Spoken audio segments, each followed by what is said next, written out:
یہ کتنے سیگے ہیں؟ جمع مذکر گئے ماضی مرفوع اور باب ناصر ینصر سے ہوگا نا، قال یقول قولا سے، قال قال قالو. اور دوسرا یہ قالو ہے اجر فیائی، قال یقیلو کے لولتن سے، قال قال قالو.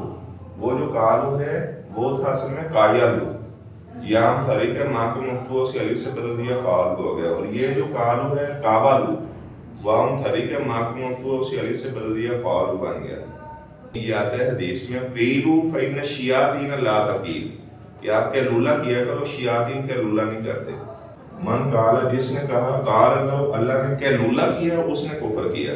یعنی یہ قال جو پہلے ہے یہ قول سے ہے، اور یہ قال جو ہے یہ کہ لولا سے ہے، اس کا مصدر کہ لولا آئے گا. قالا یقالی مقالا، اس کا معنی ہوتا ہے باہم عداوت رکھنا. ٹھیک ہے، یہ ناقص ہی آئی ہے.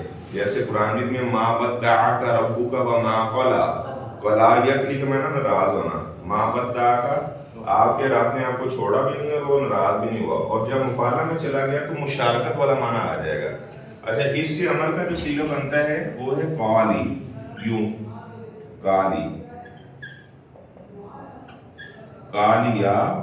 اور تیسرا صیغہ آئے گا اس سے بھی قالو. یہ ناقص ہی آئی سے ہے، باہم عداوت رکھنا، اس کا معنی قالا یقالی مقالا.